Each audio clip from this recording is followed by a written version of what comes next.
Hey, what is going on, everybody? Welcome to Upkick MMA episode 324. I am Brendan. Dana White Contender Series, Season 7, Week 6. James Llontop versus Malik Lewis. We're going to cover that fight. We're going to break down all the rest of the fights from this week. We're going to talk about who got contracts, who didn't. If you're looking for a specific fight breakdown, timestamps are down below. If you like this kind of thing, subscribe to the channel. That way you know the next video is coming out. I'm breaking down the Dana White Contender Series.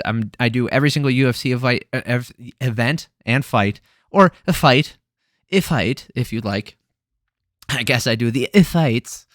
So if you like that kind of stuff, subscribe to the channel. Appreciate y'all for stopping by. If you like the video, hit the like button too. Appreciate that. All right, let's get into it. James Llontop versus Malik Lewis. All right, be honest. This week was a ton of fun to watch. This fight was a one-sided beatdown.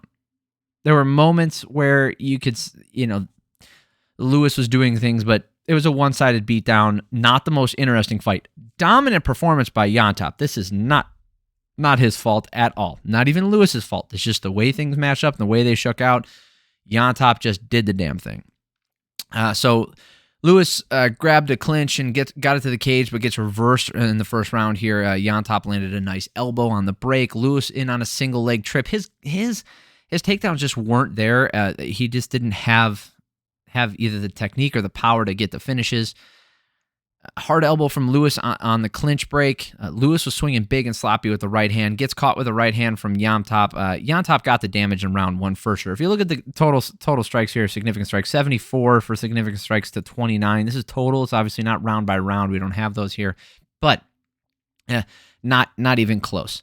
Right? So 10-9, not even close total, but 10-9 for Llontop. It's Yamez, not James Llontop. Yamez Llontop. Sorry about that. Low kick and a right hand landing for Llontop. Llontop landing a 1-2-3 combo and a hard kick to the body, staggering Lewis. Lewis bites down and starts swinging away, but ends up going to his back and getting to the ground and trying to get back up from that position. But it was just a ton of ground and pound from Llontop. Not a lot coming back from Lewis. Wasn't able to get back on his feet for any significant period of time. Clearly, you could even give this round a 10-8. You can give the last round a 10-8 too. I just gave them all 10-9s. So I had a 20-18 going to the third, and then Llontop with the pressure, and Lewis was just still swinging back. Hard elbows landing for Llontop, and Lewis goes to his back yet again. Lewis gets back up, but then takes another couple of hard elbows and ends up on his back again. And he's, Llontop, like I said, this wasn't the most stimulating fight to watch. It wasn't a back and forth one. It wasn't this technical masterpiece. It was just an overwhelming. It's a lot like a Khabib fight. There was a lot of that position too, that hip ride, and then the short hooks from that position. So it wasn't the most interesting fight to watch, round by round or anything like that, or punch by punch, moment by moment. But you can't blame either fighter. Llontop did what he was supposed to do, and Lewis just wasn't able to re-engage. He just wasn't able to get back up. So excellent fight for Llontop, and he gets a contract. Spoiler alert, everybody getting contracts up in here. All the winners. Eduardo Neves versus Jhonata Diniz. Jhonata Diniz is how you pronounce it. So Diniz is an experienced kickboxer, and Neves is more of an MMA fighter, right? A traditional MMA fighter. The front kicks to the body and big swings from Diniz. Neves caught him with a counter hook and landing some really hard shots, but Diniz was still in his face, and he just came right back. For being an experienced kickboxer, Diniz looked pretty sloppy. He was winging some big punches. I don't know if the nerves got the best of him or the fact that he's in the cage with small gloves. I don't know if it's because it's the UFC moment. I don't know. But when someone tells me that this guy's an experienced kickboxer and then they show up and start throwing big looping shots like that, it doesn't speak to their kickboxing ability, like their technical abilities. It might just be that, hey, they're a real powerful guy. But that's the thing is, Lorosenko mentioned it before the fight, like, oh, he's not just doesn't go in there and swing big shots. He's real technical. Anyway, right hand drops Neves. Diniz was starting to vary up his attacks. Neves punched his way off the fence, but then got caught by a right hand, and it was all over. Great finish for Diniz. A fantastic fight, fantastic win for him. Not, like I said, not the most technical fight to watch, but definitely fun.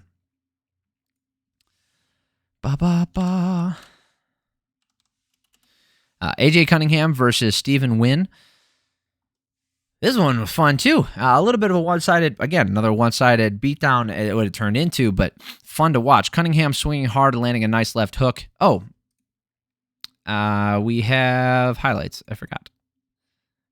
Big right hand here puts him down. Boom, and it's all over. He's even smiling before he does it. Very nice. Really hope I don't get pulled for that. Cunningham and Stephen Nguyen. The jab from Nguyen was landing when he was throwing it early. He just wasn't using it a ton, and then he started to really pick it up later on. So Cunningham was swinging hard and landing with a nice left hook. He landed big hooks to the body. Cunningham landed some nice uppercuts when Nguyen was moving in early. Cunningham was landing those nasty hooks to the body and upstairs. Nguyen connected with the jab and following up with the 1-2. He's just...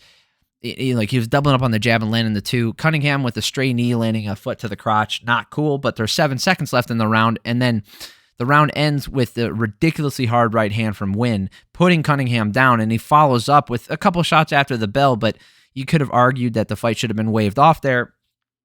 But Cunningham answered the bell, stood back up, and walked back to his corner under his own power. So you can, because he nearly got the finish, you could call it a 10-8.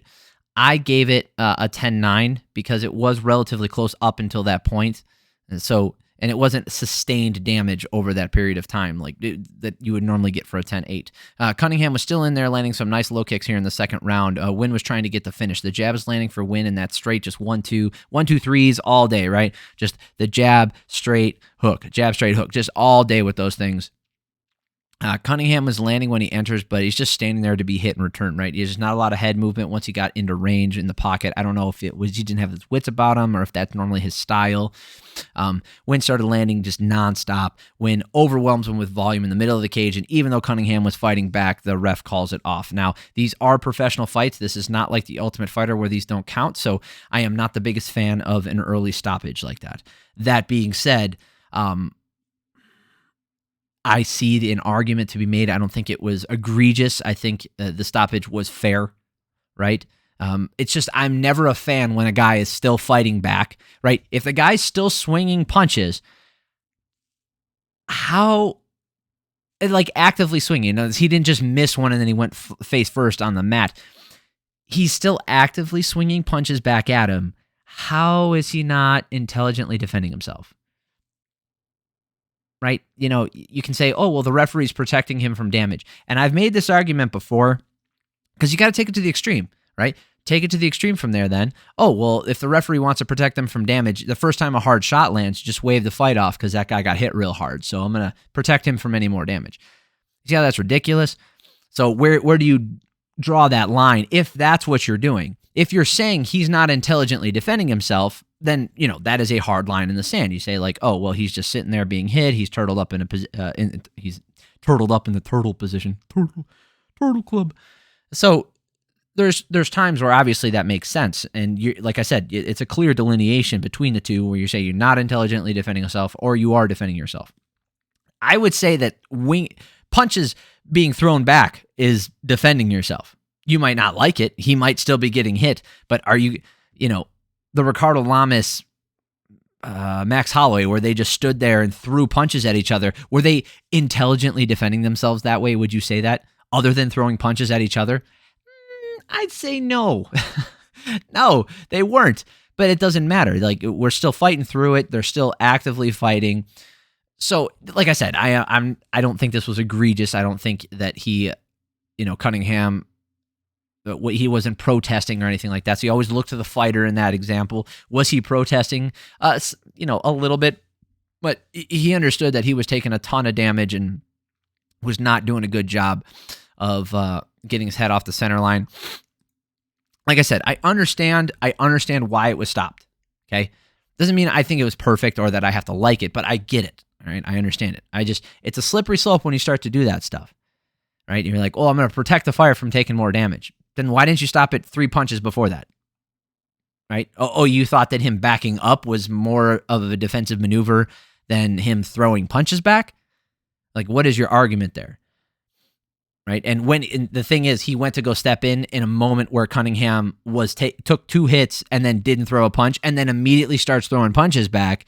as Nguyen moved, because Nguyen moved in for the strikes, throws a couple strikes, and then he's backing out, and then he goes to throw some more in. And in that time, Cunningham was going to throw some shots and started throwing right back, and then Mark Smith is like, no thanks.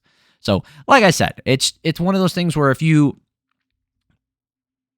on the side of fighter safety and health and all that other stuff, and you're real gung-ho about rather being an early stoppage to protect the fighter, I could see why you'd say, oh yeah, just why wouldn't you stop this one? I always want to give the fighter as many chances as he can, and if he's still willing to fight, you can say that, oh, he's too tough for his own good. Well, then fine, have the corner throw in the towel then. I don't know.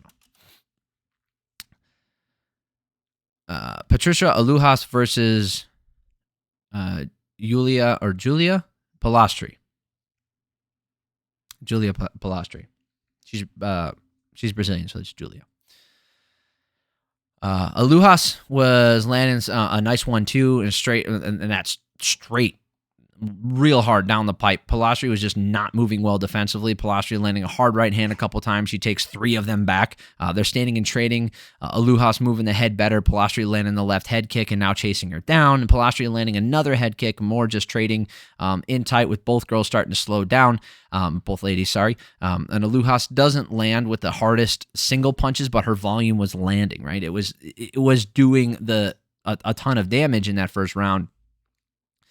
It was a close round with a ton of output, and Alujas did land more in that round, both visually and on the numbers.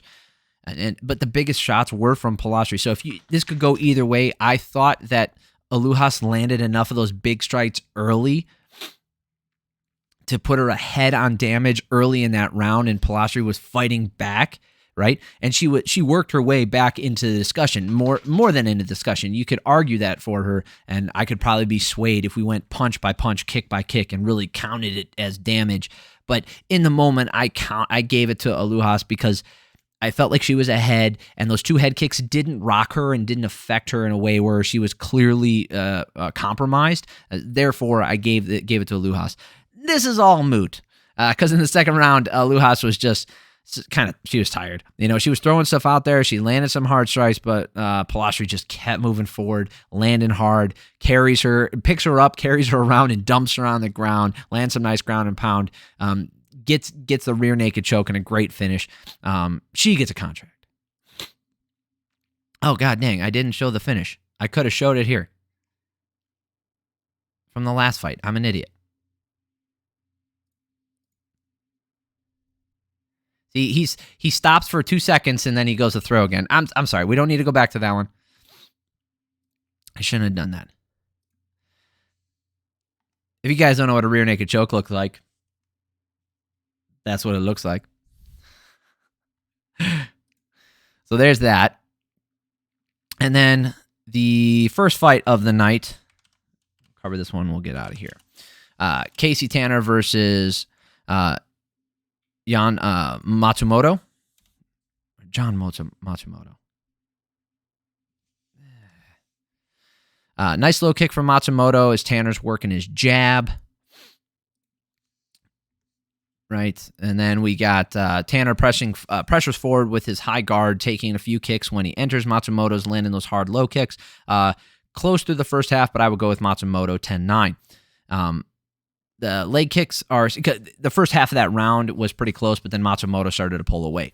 And then the leg kicks were still there for Matsumoto. He's now opening up with the hooks up top. Tanner's trying to follow up with Matsumoto. It's just nothing's really landing, right? Tanner wasn't able to find his mark. He found his range, but Matsumoto was rolling with things and keeping his guard real high and avoiding most of the damage. Tanner got it to the ground momentarily, but no real damage, and he's just not really controlling this fight. He seems like he's following and he's reacting. He just wasn't controlling this fight in any particular way. So 2018 going into the last round for Matsumoto. Really nice left hand landing for Matsumoto, then a hard left hook. Tanner's looking tired, but still fighting back. Tanner gets a knee tap, but no real work on the ground yet again. Tanner gets up and starts throwing. You got to give it to him going all the way in this fight, not quitting, not relenting, but he just was not the better fighter. He did land a more total strikes, but if you look at the significant strike total, 100 to 99, slightly in the favor of Matsumoto, and he definitely did land the bigger strikes. So,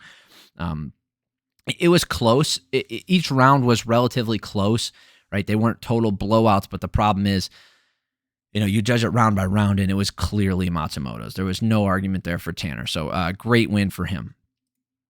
Not every round. So it was 30-27, 29-28, 29-28. So there were 2 judges that gave at least 1 round to Tanner, but I gave it to Matsumoto. All 3 rounds, 30-27. All right, that is it. Thank you all for stopping by. It means a lot to me. I appreciate you. Subscribe to the channel if you like this kind of stuff. Like I said, when the next video is coming out, you won't miss it. If you're interested in last week's Dana White Contender Series, I got that one up. Covered the fights from this past weekend. Go check those out. Israel Adesanya breaking down the Strickland fight. Just beautiful performance by him. Go check that video out if you want a breakdown on that fight. So love y'all. Have an amazing week.